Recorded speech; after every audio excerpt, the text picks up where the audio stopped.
الحمد لله نحمده ونستعينه ونستغفره ونعوذ بالله من شرور أنفسنا ومن سيئات أعمالنا من يهده الله فلا مضل له ومن يضلل فلا هادي له وأشهد أن لا إله إلا الله وحده لا شريك له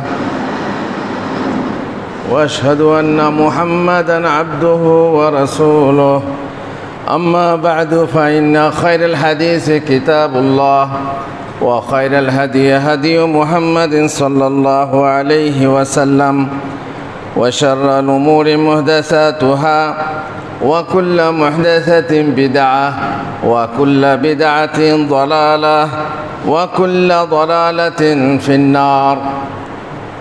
قال الله تعالى في كلامه المجيد: أعوذ بالله من الشيطان الرجيم إن الذين يأكلون أموال اليتامى ظلما إنما يأكلون في بطونهم نارا وسيصلون سعيرا। যাবতীয় প্রশংসা আল্লাহর জন্য। শান্তির ধারা দরুদ ও সালাম বর্ষিত হোক মুহাম্মদুর রাসূলুল্লাহ সাল্লাল্লাহু আলাইহি ওয়াসাল্লাম, যে নবী দেখিয়ে গেছেন শান্তির পথ, সামাজিক শান্তি, পারিবারিক শান্তি এবং সারা বিশ্বের মানুষ কিভাবে শান্তিতে বাস করতে পারে তার পথ তিনি বাতলে গেছেন সাল্লাল্লাহু আলাইহি ওয়াসাল্লাম। দুনিয়ার জালেমরা শোনো, যারা জুলুম করে পৃথিবীর বুকে অশান্তি সৃষ্টি করছো, পরিবারে হোক, সমাজে হোক, দেশে হোক, বিশ্বে হোক, পাবলিক হয়ে হোক, প্রশাসক হয়ে হোক, কিংবা কোনো দেশের রাষ্ট্রনেতা হয়ে হোক, যারা অশান্তির বাতাবরণ সৃষ্টি করছো জুলুম করে, তারা শুনে রেখো পরিস্থিতি বদলে যেতে পারে। পরিস্থিতি আজ আছে তোমার পক্ষে, কাল তোমার বিপক্ষে আসতে পারে। আজ দিদির হাত কাল দাদার হাত হতে পারে, কিংবা আজ দাদার হাত কাল দিদির হাত হতে পারে। সুতরাং ভুলে যেও না যে তুমি এর শাস্তি পাবে না। তুমি এই পরিস্থিতি তুমি সম্মুখীন হবে না এই পরিস্থিতির, বরং এমনও হতে পারে যে তুমি দুনিয়াতেই শাস্তি পাবে, তোমাকে শাস্তি দেওয়া হবে। বহুভাবে জুলুম হয়। গত খুতবাতে জুলমের কথাই বলছিলাম। আজকেও জুলমের কিছু অংশ, কোনো কোনো কোম্পানি তারা লেবার নিয়ে যায়, লেবার খাটায়, লেবারকে এমন কাজ দেয় যে কাজ তার পেশা নয়। সে ড্রাইভার, তাকে বলে তুমি রং মিস্ত্রি হও। সে রং মিস্ত্রি, তাকে বলে তুমি টাইল মিস্ত্রি হও। এইভাবে উল্টো পাল্টা কাজ দিয়ে একজন শিক্ষিত ছেলে খেজুর বাগানে কাজ করতে গেছে, তাকে বলছে তোমাকে খেজুর গাছে চাপতে হবে। খেজুর গাছে না চাপলে তাকে মারধর করা হয়। তাকে অতিরিক্ত কাজ দিয়ে, মনে করুন 6টা থেকে 6টা ডিউটি, কিন্তু তার বেশি কাজ দিয়ে তার উপরে জুলুম করা হয়। করতে না চাইলে তার উপরে অত্যাচার করা হয়, অকথ্য ভাষায় গালাগালি করা হয়। আর এমন অবস্থা হয় যে সেই মানুষ সেখানে বড় মাজলুম অবস্থায়, বড় পেরেশান অবস্থায় দিন রাত অতিবাহিত করে। অনেক সময়ে যে বেতন ফিক্স থাকে, যে বেতন দেওয়ার কথা থাকে, সেই বেতন তাকে দেওয়া হয় না। কখনো কখনো তাকে অল্প বেতনে কাজ করতে বাধ্য করা হয়। 700 টাকা দেবো বলে 300 টাকার বেতনে কাজ করানো হয়, আর তার ফলে সে সেখানে পৌঁছে গিয়ে কাজ করতে বাধ্য হয়। আমাদের দেশেও হচ্ছে, কেরালা বা ব্যাঙ্গালোরে নিয়ে যাচ্ছে, দিয়ে গিয়ে এখানে যেটা বলে যাচ্ছে সেখানে ওখানে গিয়ে পাল্টে যাচ্ছে, সে কমিশন খাচ্ছে বেশি আর তাকে কাজ দিচ্ছে অল্প টাকায়। জুলুম করছে, অন্যায় করছে এমন ঠিকাদার। কখনো কখনো তাকে এমন বেতন দেওয়া হচ্ছে, কম বেতন, তাতে আবার বেতন দেরি করে দেওয়া হচ্ছে, মাসের পর মাস বেতন নেই, ঘরের লোক খেতে পায় না, ঘরের রোগীর চিকিৎসা জোটে না, আর ওদিকে মাসের মাস বেতন পেয়ে পাঠাবার কথা, 3 মাস 4 মাস পার হয়ে যাচ্ছে, বেতন পায় না। লেবার খাটিয়ে, মুনিশ খাটিয়ে সমস্ত মানে যে সময়ে যথাসময়ে তার বেতন পাওয়ার কথা সেটা পায় না। অথচ আমাদের শরীয়ত বলছে, রাসূলুল্লাহ সাল্লাল্লাহু আলাইহি সাল্লাম বলছেন, আতুল আজিরা আজরা কাবলা ইয়াজুফা আরাকো, তোমার যে শ্রমিক, তোমার যে লেবার মুনিশ, তার ঘাম শুকিয়ে যাওয়ার আগে তুমি তার পারিশ্রমিক মিটিয়ে দাও। কোথায় নানির কবর, কোথায় আমরা কাঁদছি? ঘাম শুকিয়ে যাওয়ার আগে পারিশ্রমিক দেওয়ার কথা, সেখানে 3 মাস 4 মাস ধরে তার বেতন দেওয়া হচ্ছে না। খায়সামা বলেন, একদা আমরা আব্দুল্লাহ বিন আমর রাদিয়াল্লাহু তাআলা আনহুর নিকটে উপস্থিত ছিলাম। এমন সময় তার নিকট তার খাজানচি এলে তিনি তাকে জিজ্ঞাসা করলেন, গোলামদেরকে তাদের আহার দিয়েছ কি? খাজানচি বলল না। তিনি বললেন, যাও তাদেরকে তা দিয়ে দাও, যেহেতু আল্লাহ রসুল সাল্লাল্লাহু আলাইহি ওয়াসাল্লাম বলেছেন, কাফা বিল মারই ইসমান আন ইয়াহবিসা আম্মা ইয়ামলিকু কুতা, মানুষের পাপী হওয়ার জন্য এতটুকুই যথেষ্ট যে সে যার আহারের দায়িত্বশীল তাকে তা না দিয়ে আটকে রাখে, সে খেতে পায় না, অথচ তার বেতন না দিয়ে আটকে রেখে তাকে কষ্ট দেয়।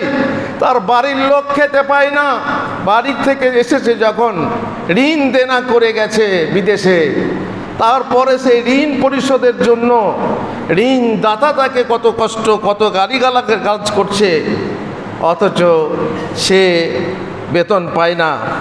এই অবস্থায় তার বেতন আটকে রেখে তুমি তার প্রতি কত বড় জুলুম করছো।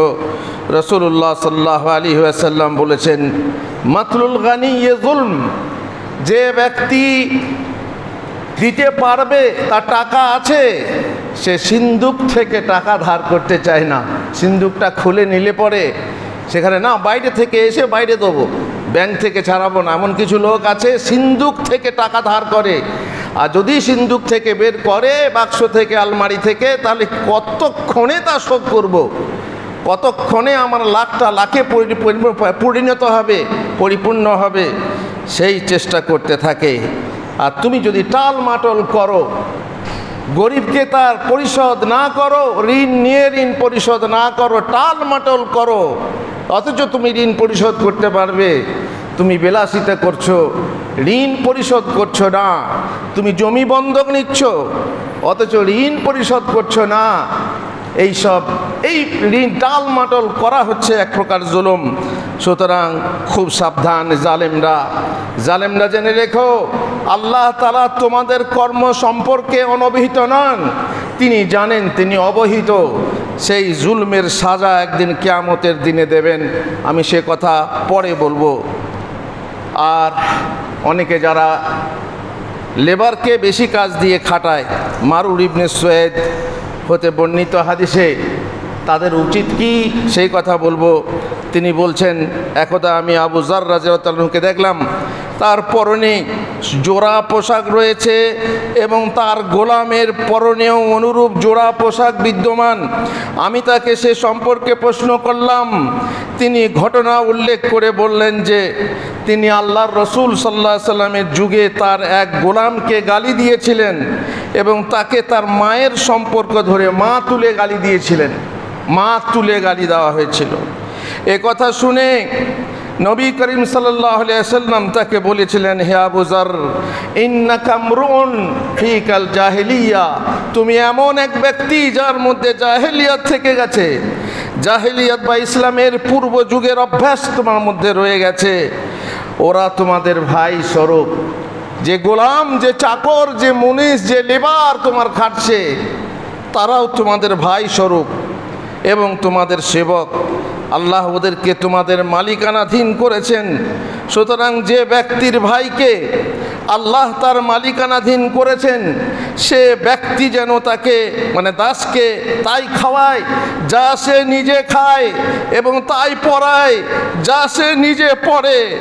আর তার জন্যেই আমি আমার যা কাপড়, সেই কাপড় আমি আমার গোলামকে দিয়েছি। যেহেতু রাসূল সাল্লাল্লাহু আলাইহি ওয়াসাল্লামের নির্দেশ, সে গরিব মানুষ কিন্তু সে আমার ঘরে খাটে, আমার কাজ করে, সুতরাং আমাকে তাই খাওয়াতে হবে যেটা আমি খাই, তাই পড়াতে হবে যা আমি পড়ি।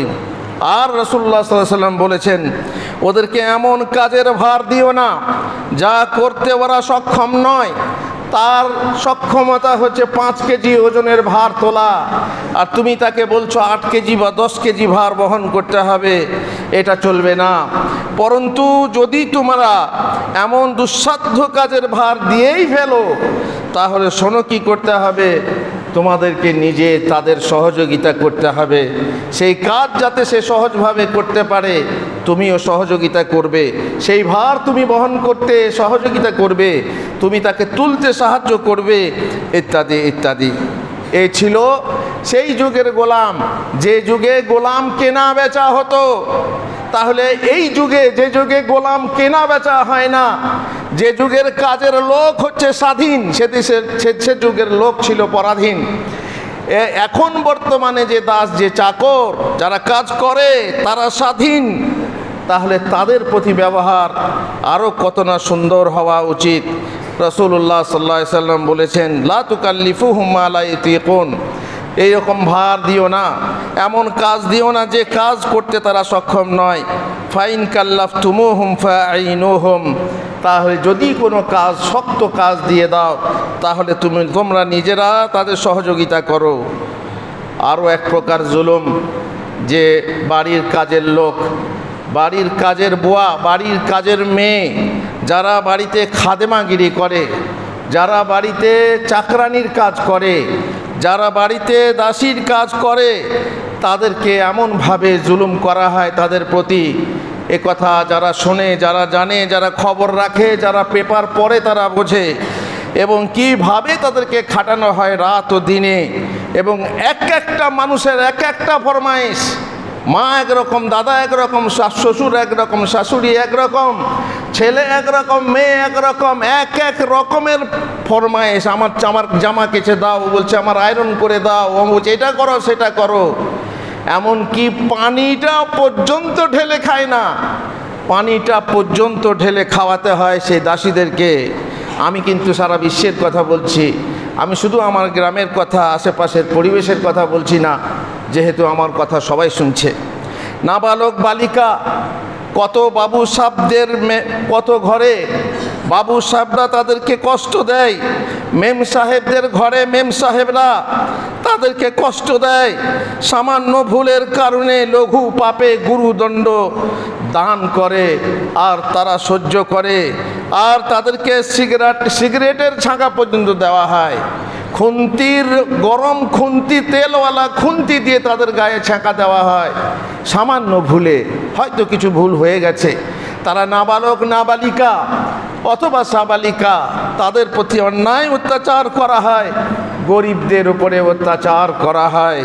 এই নজরুল বলেছিলেন, গরিবদের প্রতি অত্যাচার দেখে দেখিনু সেদিন রেলে, কুলি বলে এক বাবু সাহেব তারে ঠেলে দিল নিচে ফেলে, চোখ ফেটে এলো জল, এমনি করে কি জগৎ জুড়িয়া মার খাবে দুর্বল। আসিতেছে শুভদিন, চিন্তা করো না তুমি বেঁচে যাবে, ভাববো না, ভাবে না, বরং আসিতেছে শুভদিন, দিনে দিনে বহু বাড়ি আছে দেনা, সুদিতে হইবে ঋণ। আজ তুমি ঋণ দিচ্ছ, আর একদিন ঋণ পরিশোধ করতে হবে। আজ মার দিচ্ছ, তোমাকেও একদিন মার খেতে হবে, হয় দুনিয়াতে না হয় আখেরাতে। কবি আরও বলেছিলেন জুলুমের কথা, যেগুলো রাষ্ট্রীয় জুলুম এবং ইত্যাদি আরও জুলুম দেখে বলেছিলেন। তিনি বিদ্রোহী কবি ছিলেন, মহাবিদ্রোহী রণক্লান্ত। আমি সেই দিন হব শান্ত, যবে উৎপীড়িতের ক্রন্দন রোল আকাশে বাতাসে ধনিবে না। অত্যাচারীর খর্গ কৃপান ভীম রণভূমে রণিবে না। বিদ্রোহী রণক্লান্ত, আমি সেই দিন হব শান্ত, যেদিন গরিবরা আর মার খাবে না, যেদিনে মাজলুমরা পড়ে পড়ে মার খাবে না। তাদের হক আদায় না করে দেওয়া পর্যন্ত আমরা সংকল্পবদ্ধ যেন দুনিয়াতে শান্তি ফিরে আসে, দুনিয়া থেকে জুলুম বিদায় নেয়। আর যেদিনে অত্যাচার চলে যাবে দুনিয়া থেকে, সেই দিনেই সব তরবারি হইবে সেদিন কাষ্ঠের তরবারি। আল্লাহ যেন আমাদেরকে সেই দিন দেখান যেদিনে আমরা কোনো জালেম দেখব না, মাজলুম দেখব না। আর আল্লাহ আমাদেরকে বাঁচান। আল্লাহ তুমি আমাদেরকে জুলুম করো না, তুমি আমাদেরকে জালেম বানাইও না এবং আমাদেরকে মাজলুম বানাইও না। না আমাদের ভাইদের, মুসলিমদের ভাইদের হাতে আর না কোনো কাফেরদের হাতে যেন আমরা মজলুম না হই, তার জন্য আমরা দরখাস্ত করছি। আল্লাহ বারাকাল্লাহু লি ওয়া লাকুম ফিল কোরআনিল আযীম ওয়া নাফা'নি ওয়া ইয়্যাকুম বিল আয়াতি ওয়া যিকরিল হাকীম। ইন্নাহু তাআলা জাওয়াদুন কারীমুম মালিকুম বারুর রাউফুর রহিম।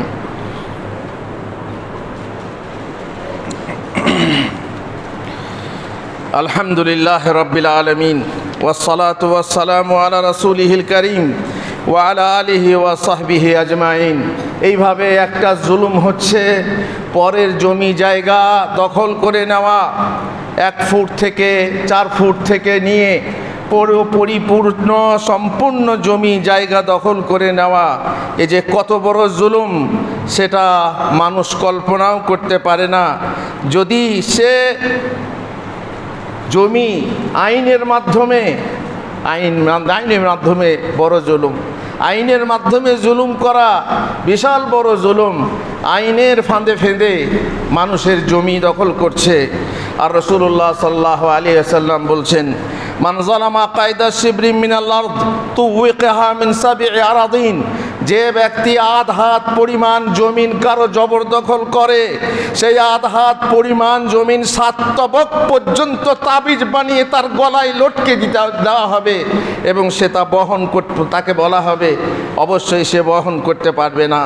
রাসূলুল্লাহ সাল্লাল্লাহু আলাইহি ওয়াসাল্লাম বলছেন, মান আখাযা মিনাল আরদি শিবরান বিগাইরি হাক্কিহি খুসিফা বিহি ইয়াউমাল কিয়ামাতি ইলা আরসাবি আরাদিন।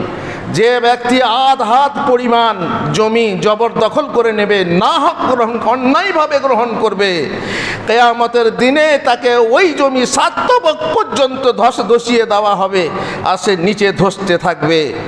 রাসূলুল্লাহ সাল্লাল্লাহু আলাইহি ওয়াসাল্লাম লানত করে বলছেন, অভিশাপ করে, লানাল্লাহু মান লানা ওয়ালিদাইহি। সেই ব্যক্তির উপরে আল্লাহর লানত যে ব্যক্তি তার বাবা মাকে লানত দেয়। লানাল্লাহু মান যাবাহা লিগাইরিল্লাহ।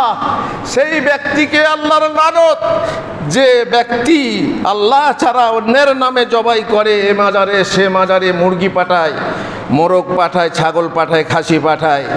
লানত হোক তার উপরে, আল্লাহর লানত তার উপরে যে ব্যক্তি মানাওয়া মুহদিসান, যে ব্যক্তি কোনো বিদাতিকে, যে ব্যক্তি কোনো দুষ্কৃতিকে নিজের ঘরে আশ্রয় দেয়, তাকে প্রশ্রয় দেয়, এই লানত হোক এর উপরে।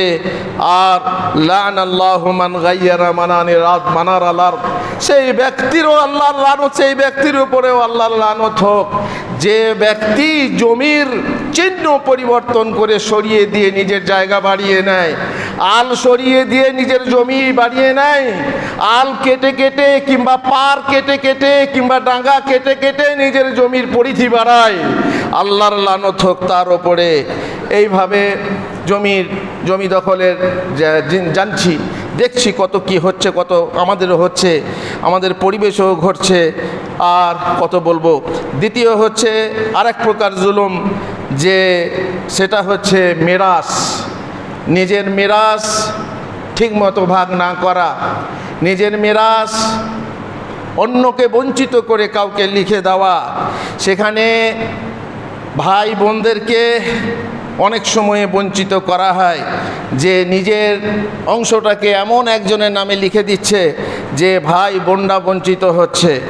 অনেক সময়ে ভাই থাকতে ভাই মারা গেল, ভাইয়ের ছেলে মেয়ে আছে, উচিত ছিল দাদার যে তাদের নামে উইল করে দেওয়া, ওয়াজিব ছিল তার। যদি তার সে ছেলেরা রাজি না থাকে তবুও 1/3 জমি থেকে, সম্পদ থেকে এই পোতাপুতির নামে উইল করা দরকার ছিল, কিন্তু জাহেল জানে না, মারা গেল। চাচারা যখন এলো, চাচারা বলছে তোদের ভাগ নেই, যেহেতু তোদের বাপ নেই। ফলে এই ভাইপো, এই ভাতিজি, এই ভাইপো, এই ভাইতিজি তারা বঞ্চিত হয়ে গেল। এবং তারা যদি লোকের দরজায় ভিক্ষা করে খায় আর তোরা চাচা হয়ে দেখিস, তাহলে তোরা জালেম, ওই জালেমের জুলমে তোদের সহ্য হবে না, তোদের পাতেও বাড়া ভাতে ছাই পড়বে। সুতরাং সাবধান, এই ধরনের মিরাস সম্পর্কে, সম্পত্তি বঞ্চিত করা, এইখান বঞ্চিত করা থেকে, কারো হক মেরে যাওয়া, হক ডুবিয়ে দেওয়া থেকে খুব সাবধান। যদি কিয়ামতের উপরে তোমাদের বিশ্বাস থাকে, ঈমান থাকে, জান্নাত জাহান্নামের উপরে যদি ঈমান থাকে, বিশ্বাস থাকে, তাহলে সাবধান। এইভাবে জুলুম হচ্ছে স্ত্রীর হক নষ্ট করা, স্ত্রীর সম্পদ মেরে খাওয়া, স্ত্রীর মোহরানা ডুবিয়ে দেওয়া। যখন 5 লাখ 7 লাখ মোহর বাঁধছো, তখন 5 লাখ 7 লাখ তাকে শোধ করতে হবে, আর না হয় পুরুষের মতো ক্ষমা চাইতে হবে। যদি ক্ষমা না পাও তাহলে কিয়ামতের দিনে তুমি জালেম রূপে, কিয়ামতের দিনে তুমি সেই এর বিচার পাবে, বিচার হবে তোমার। এইভাবে যারা পণ নিচ্ছে, নিজের বিয়েতে বা মেয়ের বিয়ে, ছেলের বিয়েতে পণ নিচ্ছে, যৌতুক নিচ্ছে, এরা হচ্ছে জালেম। এরা হচ্ছে একটা সুযোগে পরের মাল হরপ করা, পরের ধনে পোদ্দারি করার সুযোগ নেওয়া, এবং তারপরে যৌতুক তো গ্রহণ করছে যেন তেন প্রকারেণ। বৌমাকে পণবন্দি বানিয়ে পণের টাকা গ্রহণ করছে। টাকা আনতে বল, তোর বাবাকে বল টাকা দেবে, ব্যবসা করব, তোর বাবাকে বল টাকা দেবে, এই করব, ব্যবসা, ইত্যাদি ইত্যাদি বলে বউকে অত্যাচার করছে। আর যদি দিতে না পারছে বউটিকে সারা ঘরের সমস্ত সংসারের কাজ করতে বাধ্য করাচ্ছে শাশুড়ি। বউ কাটকি শাশুড়ি, তার সেই বউকে, যে বউ ঘর থেকে কিছু আনতে পারেনি, ফকিন্নির বেটি, তো সারা সংসারের কাজ করবি। বড় বউ এনেছে, বড় বউ ট্যাংয়ের উপরে ট্যাং তুলিয়ে খাবে, তো ফকিন্নির বেটি দিতে পারেনি কিছু, তোকে সমস্ত কাজ করতে হবে, এই বলে তাকে খাটানো হচ্ছে। সেই বৌমা বাথরুমের ভিতরে গিয়ে কাঁদে, আড়ালে কাঁদে। সে কাউকে না বলতে পারে, না বলতে পারে, না ফুকুরতে পারে। সেই অন্যায় অত্যাচার সহ্য করে যায় আর চোখের পানি ফেলে। এই পানিকে তোরা ভয় কর জালেমরা। যদি সে বদদুয়া করে, যদি সিজদায় গিয়ে তোদের উপরে বদদুয়া করে, এই বদদুয়াকে তোরা ভয় কর জালেমরা। এইভাবে জুলুম, এইভাবে ঘরের ভিতরে মেয়ে হয়ে মেয়ের উপরে জুলুম করে। আরে পুরুষরা অত্যাচার করে না, শুধু মেয়েরাই মেয়ে হয়ে মেয়েদের প্রতি অত্যাচার করে। আর তারপরে এমন এমন অবস্থা যে সেই মেয়েকে বিয়ে দিতে চায় না। অনেক আছে বাবা, অনেক অভিভাবক আছে, তার বিয়ে দিতে চায় না। কেন না, সে চাকরি করে, যতক্ষণ বিয়ে দেবে না, চাকরির টাকা তারা হরপ করবে, খাবে, আর বিয়ে দিয়ে দিলেই পরের বেটা পাবে, সুতরাং বিয়ে শর্ট করে দিলে হবে না। এ হচ্ছে এক প্রকার জুলুম, যে জুলুমের ফলে আর তোমাদেরকে সেই সম্পর্কে জিজ্ঞাসা করা হবে। আর এই বউকে অত্যাচার করার উল্টো আছে, শাশুড়ির প্রতি অত্যাচার করা। বৌমা হয়ে শাশুড়ির প্রতি অত্যাচার করে। রোগী শাশুড়িকে ঠিক মতো খেতে দেয় না, রোগী শ্বশুরকে ঠিক মতো খেতে দেয় না। আর যদি দেয়, লাউগো গিলো, একবারে দুর্ব্যবহার করে তাকে খেতে দেওয়া হয়, তুচ্ছ তাচ্ছিল্য করে। তাকে আর জিজ্ঞাসা করা হয় না আর ভাত নেবে কিনা, ভাতে হলো কিনা, তার প্রতি কোনো প্রকার খেয়াল করা হয় না, কোনোভাবে ভাত দিতে হবে, না হয় লোকে কি বলবে, আল্লাহ কি বলবে তা নয়, লোকে কি বলবে এই ভয়ে তাকে খাওয়াতে হয় কোনো রকম। কিন্তু এটা জানে না সেই বৌমা যে বাইরে তাদের এই কথা বাজতে পারে, আরে দেয়ালেরও কান আছে, এই কথা বাইরে প্রচার হচ্ছে তোর এই কুকৃত্যের কথা যে শ্বশুর শাশুড়ির প্রতি অত্যাচার করছিস। কেউ জানুক আর না জানুক, আল্লাহ তো জানতা হি হোগা, আল্লাহ তো জানছেনই। তোদের সেই রেকর্ড কাল দেখবি কিয়ামতে, আর তোদেরকে সাজা দেওয়া হবে। আর এইভাবে বরপন্থের কথা বলতে গিয়ে আরেকটা কথা বলতে হয়, সেটা হচ্ছে বরযাত্রী প্রথা। বরযাত্রীরা আসে এবং যায়, আজকাল কনে যাত্রীও হয়ে গেছে সমান সমান, তারাও আসে এবং লুটেরার মতো খেয়ে যায়। পারবো না বললে উপায় নেই, আমার এতগুলো বরযাত্রী 90, 100, 150, 200 আমার বরযাত্রী আছে, আমার বরযাত্রীরা এসে ইচ্ছা মতো খাবে আর ইচ্ছা মতো যাবে, তাছাড়া বিয়ে হবে না। এটাও এক প্রকার জুলুম। আর বিয়েতে আরও কত রকম জুলুম আছে, গাড়ি আটকিয়ে বরের কাছে টাকা আদায় করা, আরও কত কি, অত বলার সময় নেই। এই বিয়েতে বহু প্রকার জুলুম আমাদের হয়ে থাকে, সংক্ষেপে বলতে বলতে খাপছাড়া হয়ে গেল বিষয়টি। আল্লাহ তাআলা বলছেন, ইয়া আইয়ুহাল্লাযীনা আমানু লা তাকুলু আমওয়ালাকুম বাইনাকুম বিল বাতিল, হে ঈমানদাররা, তোমরা বাতিল উপায়ে তোমাদের ধন সম্পত্তি খেও না, ইল্লা আন তাকুনা তিজারাতান আন তারাদিম মিনকুম, যদি সম্মতভাবে ব্যবসা হয় সেটা আলাদা কথা, আর তোমরা আত্মহত্যা করো না। ইন্নাল্লাহা কানা বিকুম রাহিমা, নিশ্চয়ই আল্লাহ তোমাদের প্রতি রহমানুর রহিম, দয়াশীল দয়াবান। আর এতিমের মাল খেও না, তোমার তত্ত্বাবধানে যদি এতিম থাকে, তোমার তত্ত্বাবধানে যদি ভাইপো এতিম থাকে, তাহলে তার মাথায় হাত বুলিয়ে খেয়ে নিও না। তার সাথে তোমার মাল, তোমার মালের সাথে তার মাল নিয়ে তুমি ভালোটা খাবে, আর এতিমের ভাগ্যে সে বেচারি কিছুই বোঝে না, নাবালক, আর তুমি তার মাল খাচ্ছ, তাহলে শোনো এটা কত বড় জুলুম।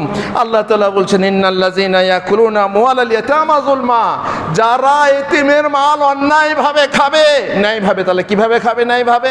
ন্যায়ভাবে তোমার যেটুকু দরকার, যে দেখাশোনা করছো, সেই ফলে তুমি তোমার যদি বেতন নিতে চাও নাও, পারিশ্রমিক নিতে চাও নাও আর খাও, এছাড়া যদি বেশি নাও সেটা হবে অন্যায়, অত্যাচার। ইন্নামা ইয়াকুলুনা ফি বুতুনিহিম নারা, আসলে তারা নিজেদের পেটে জাহান্নামের আগুন খায়। ওয়া সায়াসলাউনা সাইরা, জাহান্নামের আগুন খেলে কি সে জাহান্নামের পারে থাকবে না জাহান্নামের বাইরে থাকবে? সে জাহান্নামে প্রবেশ করবে। এইভাবে সুদ খাওয়া, সুদ খাওয়া এক প্রকার জুলুম। এইভাবে ঘুষ খাওয়া এক প্রকার জুলুম। বহু লোক আছে যারা বকশিসের নামে, যারা গিফটের নামে, যারা হাদিয়ার নামে, যারা গিফট নেয়, আর ওই পণ প্রথাও সেই একই প্রকার হাদিয়া নিচ্ছে।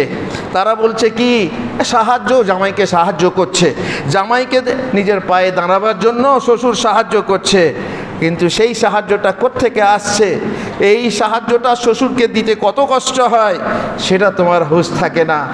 ঘুষ যদি খাও, এই পণ নামক ঘুষ যদি তুমি খাও, আর যদি তওবা করে মারা না যাও, সেই মাল ফেরত না দিয়ে মারা যাও, আরে আন্ডার প্যান্টটা পর্যন্ত তোমাকে জিজ্ঞাসা করা হবে যে তুমি জুলুম করে চেয়ে নিয়েছো, এই প্যান্টটা সম্পর্কেও কাল কিয়ামতে তোমাকে জিজ্ঞাসা করা হবে। লানত হোক তোমার উপরে, তুমি ঘুষখোর, তোমার উপরে লানত হোক। আর রাসূল সাল্লাল্লাহু আলাইহি সাল্লামের জবানি লানত, আর রাশি ওয়াল মুরতাশি ফিন্নার, তিনি বলেছেন ঘুষখোর, ঘুষ দাতা পর্যন্ত জাহান্নামে যাবে। কিন্তু ঘুষ দাতা যদি মজবুর হয়, পণ দাতা যদি পণ দিতে মজবুর হয়, নিরুপায় হয়, তারপর সুদ দাতা যদি নিরুপায় হয়, তাদের গুনাহ হবে না, সমস্ত গুনাহ তোমার উপরে হবে। সুতরাং তোমরা সাবধান। আল্লাহ তাআলা বলছেন, লা তাকুলু আমওয়ালাকুম বাইনাকুম বিল বাতিল ওয়া তুদলু বিহা ইলাল হুকাম, হুকাম যারা শাসক, যারা বিচারক, তাদেরকে ঘুষ দিয়ে তুমি নিজের হককে বিচার করাবে। আর তোমরা এমন মাল ভক্ষণ করো না যেটা বাতিল উপায়ে মাল ভক্ষণ করা, এটা খবরদার তোমরা করো না। এইভাবে চাঁদাবাজরা চাঁদা তোলে, চাঁদা আদায় করে, জোর করে মাস্তানি দেখিয়ে পরের কাছ থেকে, দোকান থেকে, হাটুড়ে থেকে চাঁদা তুলে আদায় করে। এই চাঁদাবাজি এ হচ্ছে জুলমের কাজ, আর এ হচ্ছে জাহান্নামের কাজ। মস্তানদের এই তোলা এই চাঁদা, নির্মাণ কাজ বন্ধ করে দিয়ে চাঁদা, অথবা দোকানে দোকানে তুলে চাঁদা, পুলিশের তোলা চাঁদা, মহরমের চাঁদা বা পুজোর চাঁদা, বিয়ে গ্রামের পক্ষ থেকে কাছে চাঁদা ইত্যাদি ইত্যাদি, এই সমস্ত রকমের চাঁদা তোলার নামে বলছে চাঁদা দাও। আর যখন আল্লাহর মেহমানরা আসে, আল্লাহর গরিবরা যখন আসে, যখন কিছু চাইতে আসে, সেটা ভিক্ষা করা হয়। আর বাবুদের ভিক্ষা না, বাবুদের চাঁদা। চাঁদা আর ভিক্ষার মাঝে পার্থক্যটা কি? বাবা নয় গু, বাবা নয় গু নয় বাবা হয়ে গেছে, গু নয় বাবা হয়ে গেছে, মানে ওটা ভিক্ষা নয়, ওটা চাঁদা বলা হয়েছে। আর একই ব্যাপার আল্লাহ তাআলা বলছেন, ইয়া আইয়ুহাল্লাযীনা আমানু লা তাকুলু আমওয়ালাকুম বাইনাকুম বিল বাতিল। বাতিল উপায়ে, অন্যায় উপায়ে তোমরা পরের মাল ভক্ষণ করো না। চুরি করা, চুরি করে তুমি তাল খাচ্ছ, চুরি করে ডাব খাচ্ছ, কলা খাচ্ছ, চুরি করে ফল ফসল খাচ্ছ, চুরি করে বাড়ির ভিতরে ঢুকে সোনা চাঁদি, তারপরে টাকা পয়সা, মাশাআল্লাহ কত সহজ, একবারে বিনা পুঁজির ব্যবসা। আনো আর খাও। ওর বাবা জমা করে রেখেছিল পরের ঘরে, পরের গাছে, তুমি তোলো আর খাও। ভাবছো তোমার হিসাব হবে না, সাবধান, হিসাব হবে না হবে একদিন বুঝবে। বিশ্বাস করো আর না করো, কবরে চলো, তখনই বুঝতে পারবে তোমার এই শাস্তি কি।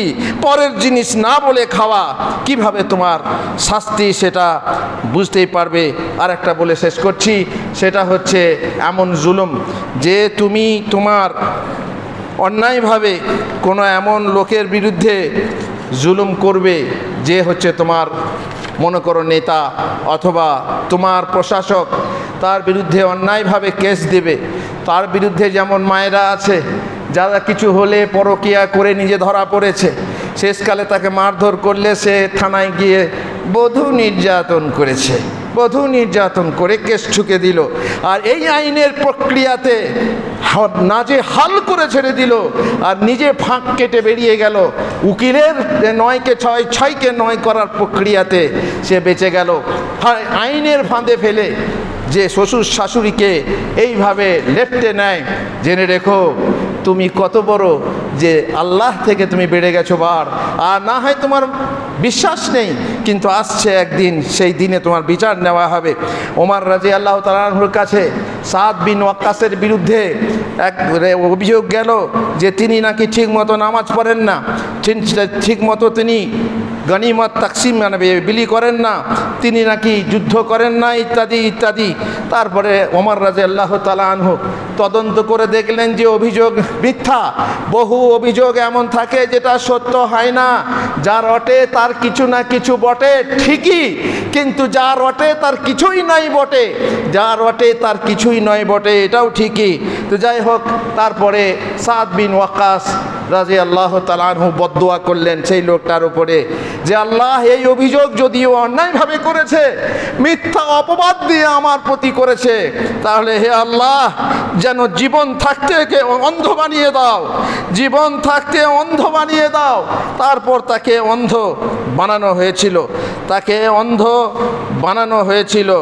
বলা হয়েছিল তার বয়স বেশি, ও আতিল উমরা, তার বয়স বাড়িয়ে দাও, ও আদিম ফাকরা, আর তার অভাব তুমি মৃত্যু পর্যন্ত অভাব রাখো, ও আররিযহু লিল ফিতান, আর ওকে ফিতনাগ্রস্ত করো। আর তিনি ছিলেন মুস্তাজাবুদ দাওয়া, তার দোয়া আল্লাহর দরবারে কবুল হতো, কবুল হয়ে গেছিল। যে লোক অভিযোগ করেছিল অন্যায়ভাবে, এটাও জুলুম, সেই জুলুমের ফলে তাকে এই দোয়াগুলো কবুল হয়ে গিয়েছিল। তারপরে সে ফিতনাগ্রস্ত হওয়ার পরে বিশাল লম্বা ওমর, বিশাল লম্বা আয়ু ভালো, যদি তোমার জ্ঞান বুদ্ধি ঠিক মতো থাকে, যদি তুমি বিছানায় শুতে না হয়, তোমাকে বিছানায় শুতে না হয়, তাহলে ঠিক আছে, চলে ফিরে বেড়াতে পারো, লম্বা আয়ু বয়স তোমার ঠিক আছে। কিন্তু যদি বিছানায় শুয়ে শুয়ে শুয়ে শুয়ে 20 বছর তুমি বয়স পাও, সে বয়সের কোনো দাম নেই। যাই হোক, জুলুমের বদলা, এই বদদুয়া যদি মাজলুমের বদদুয়া তোমার ঘাড়ে লেগে যায় তাহলে তুমি সাথে সাথে ফল পাবে এই দুনিয়াতে আখিরাতের আগে। আল্লাহ তাআলা আমাদেরকে রহম করুন। আল্লাহুম্মা সাল্লি আলা মুহাম্মদ ওয়া আলা আলি মুহাম্মদ কামা সাল্লাইতা আলা ইব্রাহিম ওয়া আলা আলি ইব্রাহিম ইন্নাকা হামিদুম মাজিদ। আল্লাহুম্মা বারিক আলা মুহাম্মদ ওয়া আলা আলি মুহাম্মদ কামা বারাকতা আলা ইব্রাহিম ওয়া আলা আলি ইব্রাহিম ইন্নাকা হামিদুম মাজিদ। ربنا آتنا في الدنيا حسنة وفي الآخرة حسنة وقنا عذاب النار ربنا ظلمنا أنفسنا وإن لم تغفر لنا وترحمنا لنكونن من الخاسرين। আল্লাহ গো, তুমি আমাদেরকে জালেম এবং মাজলুম থেকে, মাজলুম যেন না হই এবং জালেমও যেন না হই, তুমি আমাদেরকে জুলুম থেকে বাঁচাও। হে আল্লাহ, তুমি আমাদের মাঝে বরকত দাও। আমরা চাষ নির্ভর বান্দা, আমাদেরকে সময়ে বৃষ্টি দাও। অতিবৃষ্টি অনাবৃষ্টি থেকে আমাদেরকে দূরে রাখো। আমাদের ফলে ফসলে, আমাদের মাঠে খামারে তুমি বরকত দাও। হে আল্লাহ, তুমি আমাদের যুবকদেরকে হেদায়েত করো, তারা যেন নামাজি হয়, তারা যেন নোংরামি ছাড়ে, তারা যেন হালাল কামায়ে বরকত অর্জন করতে পারে। হে আল্লাহ, তুমি আমাদের যুবতীদেরকে হেদায়েত দাও, তারা যেন নামাজি হয় এবং তারা যেন পর্দানসীন হয় আর আল্লাহর অনুগত হয়। হে আল্লাহ, তুমি দোয়া কবুলকারী, দোয়া কবুল করো। ওয়া সাল্লাল্লাহু আলা নবিয়িনা মুহাম্মদ ওয়া আলা আলিহি ওয়া সাহবিহি আজমাইন।